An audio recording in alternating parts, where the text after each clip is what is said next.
Today I'm recording some podcast episodes, but I just wanted to take a break and talk about something that I saw on the Today Show platform. And that's where a principal took a stand against parents pulling their kids out of school for vacations. And I'm just going to start off at the top by telling you that I fully agree with what she had to say because we've got to treat school as a serious endeavor.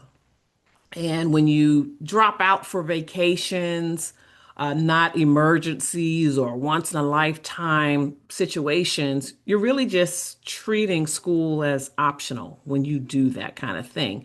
Like if a good time presents itself, then kids can just feel free to go ahead and pursue that. And I don't think it's a message that you want to send when your children are really young, right? So taking out kids for school really disrupts their learning. Sometimes it causes them to miss some important lessons. There might be some group projects or things like that that they might be working on. And don't forget testing.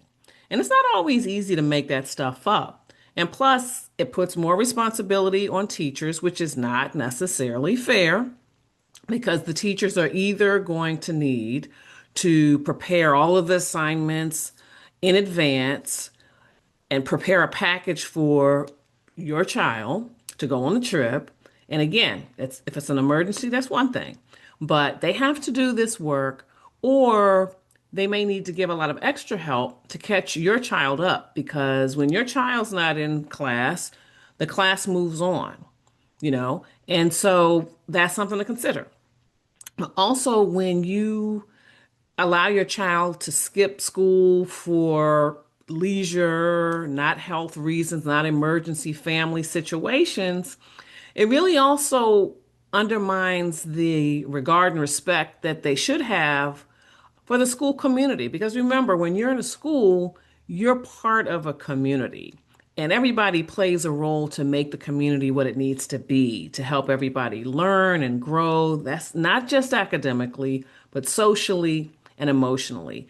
And it teaches kids really that rules and responsibilities can just be sidestepped when it's convenient. When there's something better, a better opportunity, they can just step out and do that thing.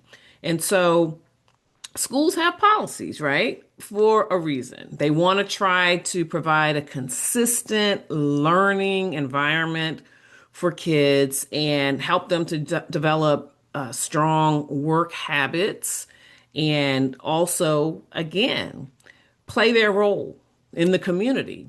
And so I'm sure you know that research has shown that when you take long breaks, when your students take long breaks from school or have repeated absences, that it can lead to a slide. You've heard of the summer slide, where children lose months worth of knowledge or progress, particularly in reading and math. And so their efforts to stem that loss, even during the summer, right? That's why they recommend you do a few things to shore up that learning in the summer so that the loss isn't so great, right? And that's an established break that you know you're going to have, which is summer break, but still do a little bit so that your children don't lose all of the knowledge that they work so hard for during the school year. And I get it. A lot of families have means or other circumstances that afford opportunities, those once in a lifetime opportunities to travel. And that's great.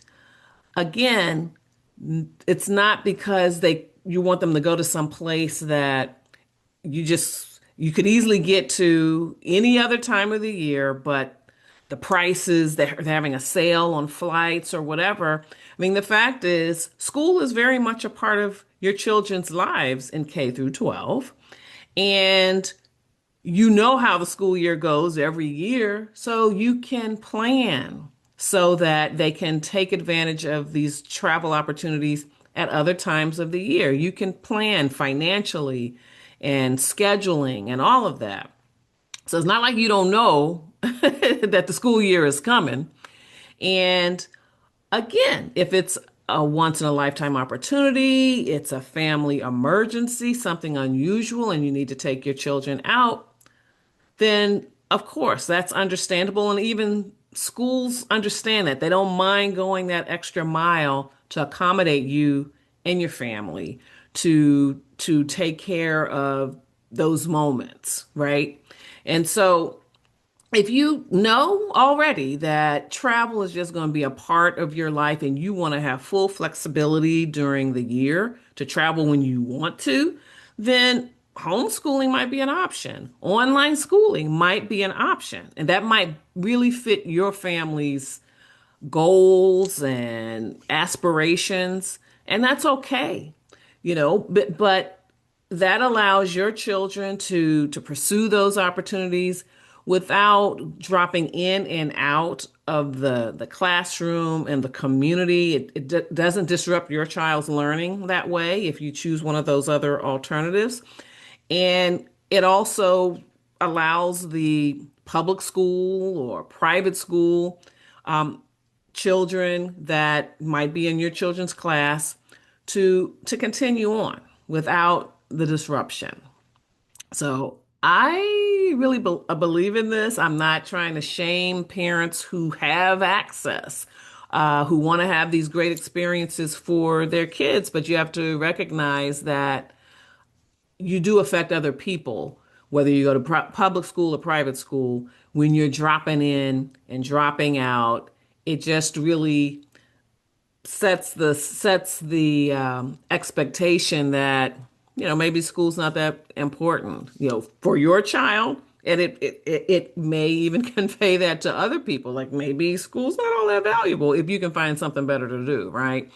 And it's really just about reinforcing the commitment to education, respecting teachers' time, and helping your children build solid habits that prepare them for adulthood. There's just certain portions of their life that they have to do certain types of work, apply discipline, and it's for their good ultimately.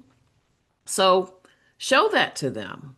Show them that you value the academic experience and just strive for balance. Absolutely, there's space for family time, creating memories, and just experiencing the wonders of the world, all the things that the world has to offer.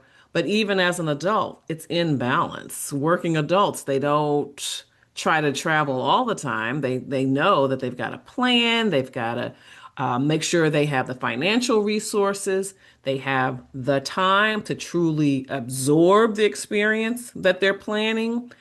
And it has to be balanced with the work and other areas of their life that require their attention. They build in those experiences, and there's no better time for children to learn that when they are school age. So drop your comments in the chat. That's what I think. I think that principle is right on. Tell me what you think.